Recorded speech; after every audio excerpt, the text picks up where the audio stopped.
How are you doing?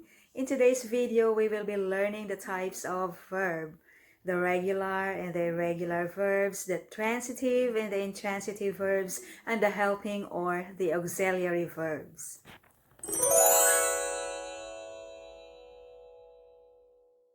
I will start talking about the regular and the irregular verbs, but I cannot continue the discussion without involving the forms of verb. What are the forms of verb? The forms of verb are the base form, the past, and the past participle. What is the base form of the verb? The base form is the original form of the verb without any changes, but the original. And the past form is very obvious, past time, or it shows the past form of the verb. And the past participle, the past and the past participle forms are the same except in the additional helping verbs has, had, and have in the past participle form. Let's get started! Let's start with regular verbs. What are regular verbs? Regular verbs change their form very little. The past tense and the past participle of regular verbs end in ed. But don't add e if the regular verb is already ending in e. Just add d. For instance, decline, declined. Only D has been added because decline already ends in letter E. Decline, declined. As discussed earlier, the forms of verb are the base form, the past, and the past participle forms.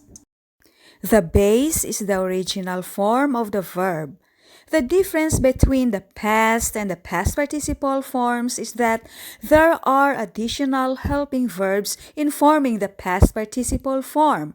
The formula is the helping verbs plus the past form of the verb. That's past participle. I have here tables of regular verbs. The first column is the base form, the second is the simple past tense, and the third column is the past participle. As I said, the past and the past participle forms are the same, except for the additional has, had, or have in the past participle form. In these examples, it is understood that there is an additional has or had or have in the past participle form of the verb. Note that a spelling rule comes into play with verbs ending in y. Take a look in these examples. If the base form of the regular verb ends in y preceded by a consonant, change the y to I and add ed to form the past tense or the past participle. For instance, the verb cry, R is a consonant letter that precedes y. Take note of the rule. If the verb ends in y preceded by consonant letter, in this case, letter R is the consonant, change y into I and add ed to form the past and the past participle.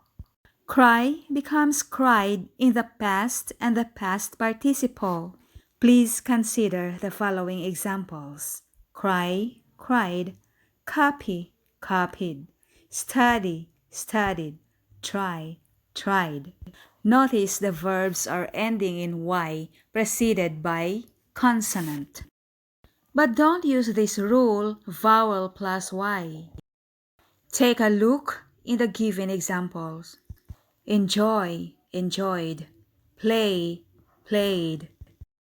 Yes, the verbs enjoy and play are ending in y but preceded by vowel. For the verb enjoy, y is preceded by a vowel o, while play, y is preceded by a vowel a.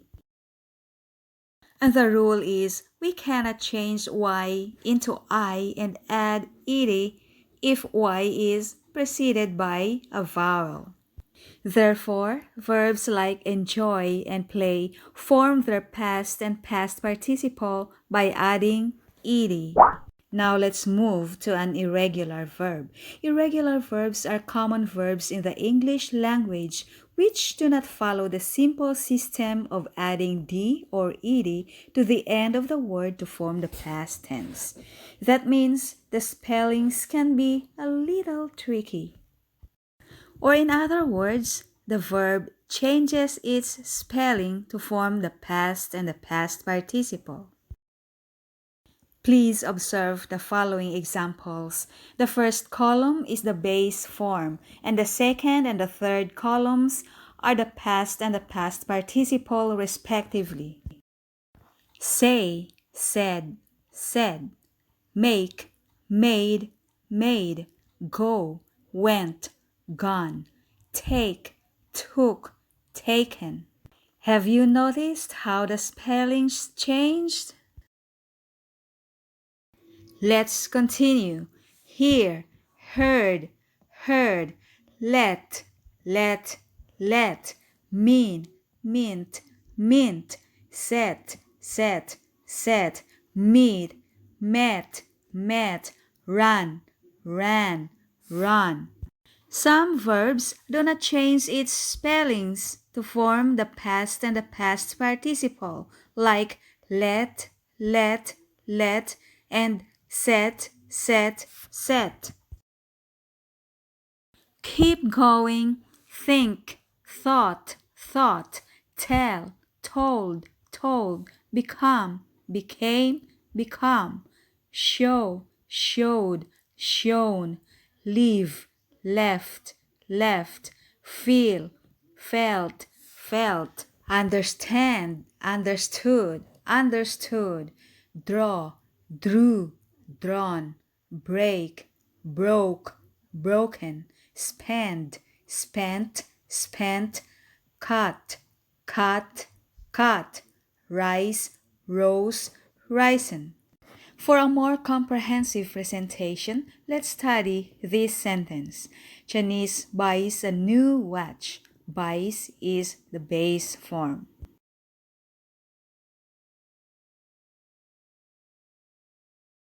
Janice bought a new watch last week.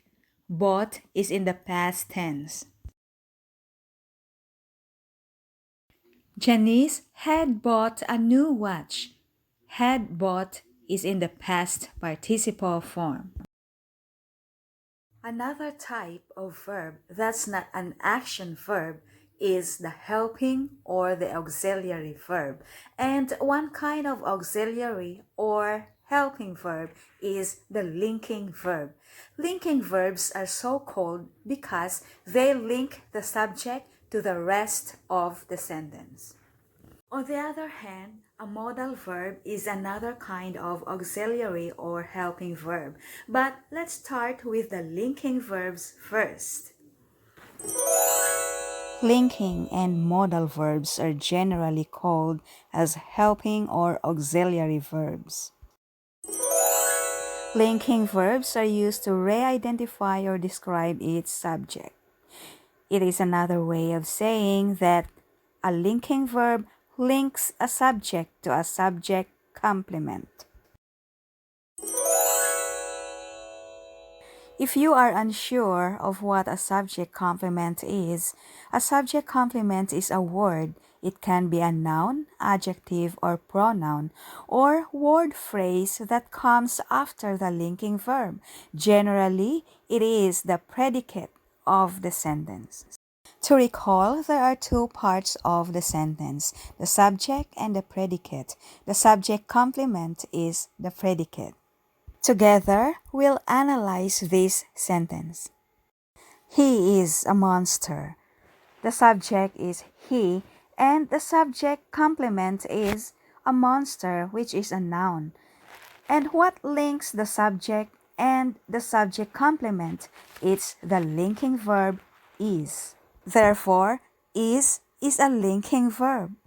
Do you understand now the role of a linking verb? Again, a linking verb links the subject to the subject complement. In this example, is links he to the subject complement a monster.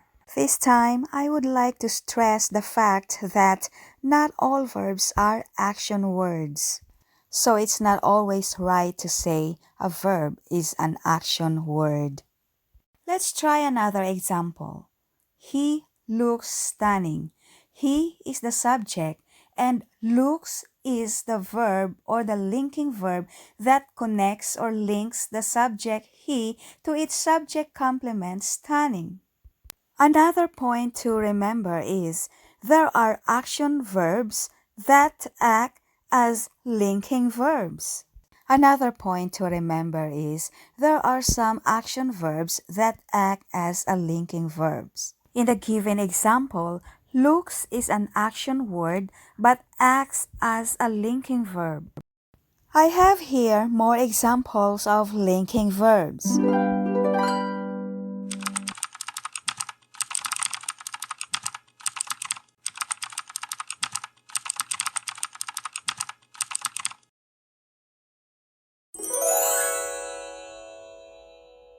Another example, she is a doctor. She is the subject, while is the linking verb that connects the subject she to its subject complement, a doctor. Your turn. Study these two sentences.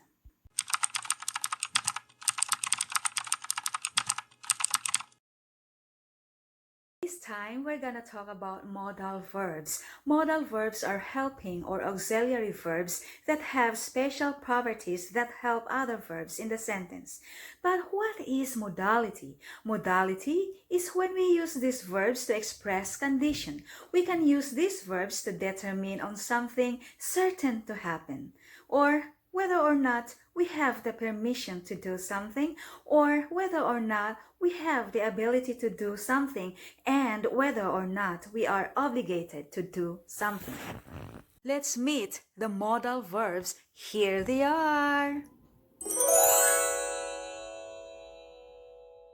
The modal verbs should, could, would, will, may, can, ought to, might, may, must, have to. The main modal verbs are shall, should, will, would, can, could, must, and may, might. Modal verbs add meaning to the main verb in a sentence by expressing possibility, ability, permission, or obligation. What are the uses of modal verbs? Must shows certainty. In this example, it's already 9 p.m. You must be sleepy. It shows a stronger sense of obligation or intensity. Another example, all employees must wear ID. This shows a strong obligation of the employees to wear ID. It is a must. Must is also used to make a command in a more respectful way. Like in this example, you must do your homework before watching TV. The sentence sounds very polite. Ought to is the same with should, but with a strong sense of obligation or intensity. It sounds more powerful than should. Example, he ought to come to the meetings on time. He is the boss. This expresses compulsion that it is an obligation of the boss to come to meetings on time. Uses of the modal verbs shall and should. Shall and should is used to convey the idea of an obligation. Take a look in this example. He should come to the meeting on time. It is also used to make a suggestion or advice. You should try this soup. Should is equivalent to ought to, but ought to is more intense than should. Shall is also used for making a suggestion or for asking what to do. Shall we say 2:30 then? Shall I do that? Shall I come?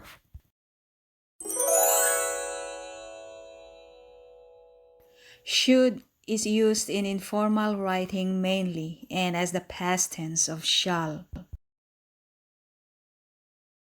Another specific use of should is to clarify someone's opinion, as in this example, what should we do? Should is also used with emotional overtones, like, why should I do that? Should is used as the past tense of shall. They should have attended to the party. Use should instead of shall because the action has already been done in the past. Use should in expressing a personal opinion in plain language. You should see a doctor. Now let's go to the uses of modal verbs will and would. Would is used in determining preferences. In this example, would you prefer tea or coffee?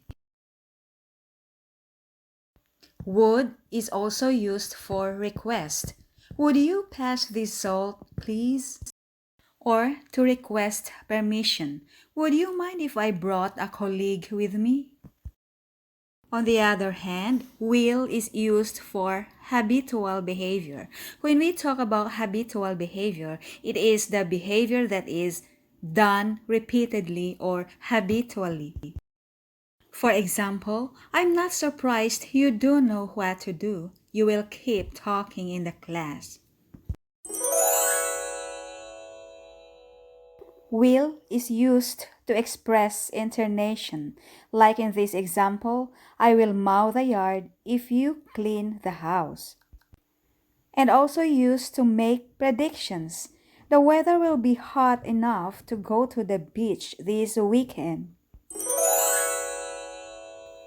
The uses of modal verbs may and might. Might is more polite than may. Might I be excused from the table?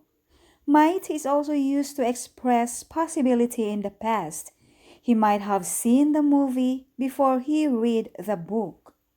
May is used to show permission in formal situation. May I be excused from the table?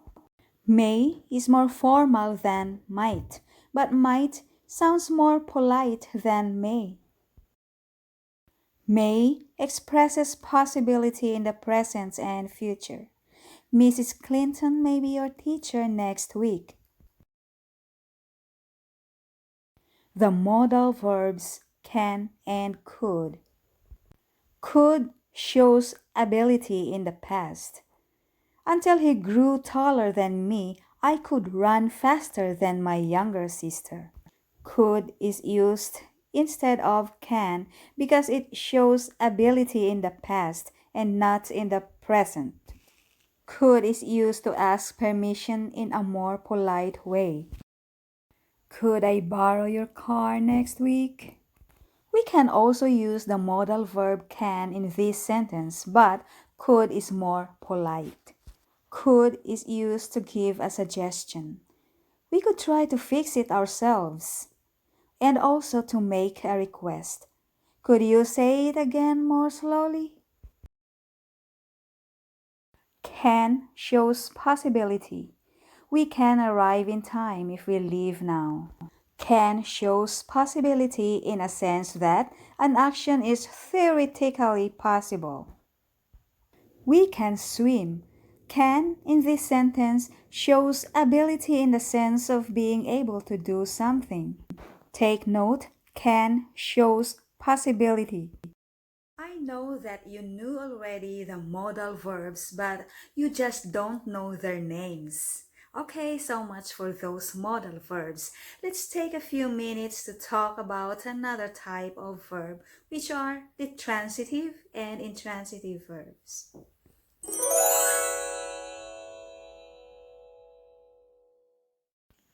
Transitive verbs transfer their action. They transmit action to the object. What is an object, by the way? An object is a person or a thing that receives the action of the verb. Try to find the objects in these sentences. The boys are playing with kites. They are clicking pictures. Raya is reading a book. The first thing to do in identifying the object of the sentence is first get the verb of the sentence. In this case, the boys are playing with kites. The verb is are playing. What receives the action of the verb are playing? What are they playing? They are playing with kites. So the object of the verb is with kites. In the second sentence, they are clicking pictures. The verb is are clicking. What receives the action of the verb are clicking? Clicking what? Pictures. So the object of the sentence is pictures. Let's understand the third sentence. Raya is reading a book. What is the verb of the sentence? And what receives the action of the sentence? Or is there a receiver of the action? The verb of the sentence is reading. And is there a receiver of the action? Yes, a book. A book is the receiver of the action. Therefore, a book is the object of the sentence. The object of the sentence is classified into indirect and direct. Direct object answers the questions what or whom. Again, what or whom. I'm giving you an example of direct object in the sentence. Tim brought his friend to the cricket match. Basically, the verb is brought. How about the object of the verb brought? The object is friend. Now I have a follow-up question. What question did it answer? Is it what or whom? Here it answers whom. Tim brought whom? Tim brought his friend. So friend is the direct object. I have more examples for you. Find the direct objects in the following sentences. Number 1, he likes me. The direct object is me. He likes whom? He likes me. Number 2, they bought a house for her. The verb is bought. They bought what? They bought a house for her. House answers the question what, so house is the direct object. Play the guitar. In this imperative sentence, play is the verb. Play what? The guitar. So the guitar is the direct object. Every actor played his part. The verb is played. Played what? His part. His part is the direct object. Another class of object in the sentence is the indirect object. The indirect object answers the questions to whom, for whom, to what, and for what. Let's try the following sentences. He bought his daughter a scooter. The verb here is bought. What did he buy? A scooter. For whom is the scooter? For his daughter. So, his daughter is the indirect object. What about the scooter? What role does it play in the sentence? A scooter is the direct object because it answers the question what? Bought what? A scooter. One of the questions I encountered as a professor regarding this topic is, can a sentence have a direct object without an indirect object? Well, the general rule is that a sentence cannot have an indirect object unless it has a direct object. However, exemptions do exist. Let's go back to the example for dissect. Let's study the parts and functions of the parts of this sentence. The complete sentence is, he bought his daughter a scooter. The subject of the sentence is he, and the action done by the subject he is bought. Bought what? Or what did he buy? A scooter. A scooter is the direct object of the verb bought. He bought a scooter. For whom is the scooter? For his daughter. For his daughter is the indirect object because it answers the question, for whom? He bought a scooter. He bought his daughter a scooter. Both sentences are complete. To the question, can a sentence have a direct object without an indirect object? Yes. He bought a scooter has no indirect object. Yet, it has a thought. Because it's a complete sentence, it has the subject and the predicate. Now let's twist the question. Can a sentence have an indirect object without a direct object? Let's study the same sentence, but this time I will omit the direct object, leaving the subject and the indirect object only. The original sentence is, he bought his daughter a scooter. I will omit the direct object, a scooter. Now, I got new sentence. He bought his daughter. Going back to the question, can a sentence have an indirect object without a direct object? In this case, yes. However, by omitting the direct object in this sentence, it changes the thought of the sentence. Instead of he bought a scooter, it appears here, he bought his daughter. Sounds ridiculous, right? But technically, by construction, both sentences, he bought his daughter and he bought a scooter, are correct. But the meanings are different. Now you know how the parts of the sentence affect the whole sense of the sentence. That's why it's very important to study the different parts of the sentence as well as its properties. Now let's continue with the other examples. Glenn sent Mary a lovely postcard. The verb here is sent, and Mary is the indirect object because it answers the question, to whom? To whom is the postcard? For Mary. What about a lovely postcard? A lovely postcard is the direct object of the sentence. Let's continue with other examples. Jake gave me some cereal. She bought him a present. In the third sentence, me is the indirect object and some cereal is the direct object. In the fourth sentence, him is the indirect object and a present is the direct object. We're done with the direct and indirect objects that play important roles in transitive and intransitive verbs. What is a transitive verb? A transitive verb is a verb that transmits action to the object. In other words, a transitive verb has a receiver of its action, the object.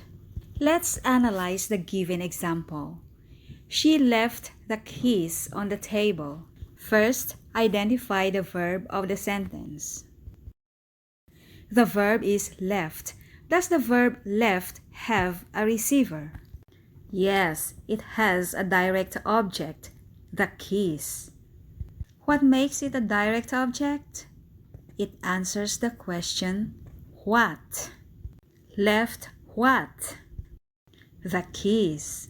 Since the verb left has an object to receive its action, left is a transitive verb.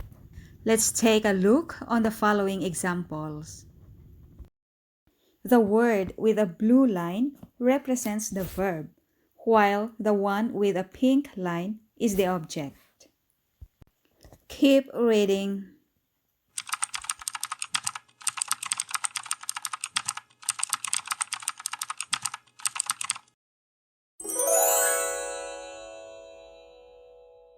Now let's move to the intransitive verb. Intransitive verbs are verbs that do not have the object to receive the action. Let's study the examples. Number 1, Lady Gaga sang. What is the verb? Sang is the verb. Does it have the object to receive its action? No. The verb in the sentence without object is an intransitive verb. Intransitive because it cannot transmit its action. Let's take another example. The children sat. The word with a red line is the verb. Does it have a receiver of its action?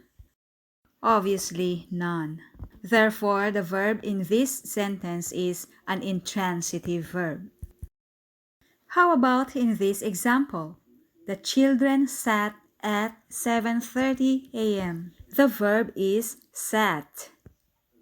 Does it have an object to receive its action? Let's find out. At 7:30 a.m.? No. At 7:30 a.m. is an adverb of time, it's not an object. Take note that an object of the sentence answers the questions to whom, for what, to what, and whom. In this example, does 7:30 a.m. answer any of those questions? No. Therefore, sat in this example is an intransitive verb. Let's try the next example. The children sat at the table. Is there an object to receive the action of the verb? At the table? Let's find out. At the table is an adverb of place. How about in this example? The children sat quietly. Still, the verb sat has no receiver of its action because quietly is an adverb of manner and not an object of the sentence. Therefore, it's an intransitive verb. Let's try more examples. Lady Gaga sang. Lady Gaga sang the national anthem. How would you evaluate the sentences? The verb in the first sentence has no receiver of its action, therefore it's an intransitive verb. In the second sentence, on the other hand, sang takes an object to receive its action, and the object in this example is the national anthem. Our last example, she plays. She plays the piano. In the first sentence, the verb has no receiver, therefore, it is an intransitive verb. While in the second sentence, plays takes the object piano to receive its action, therefore, plays in this example is a transitive verb. We are finally done on the discussion with the different types of verbs. To recapitulate, what are the types of verb?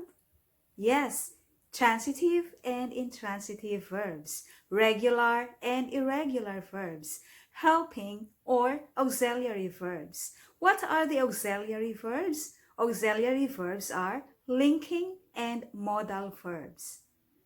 That concludes our lesson for today. Thank you for watching and see ya in my next videos. Bye!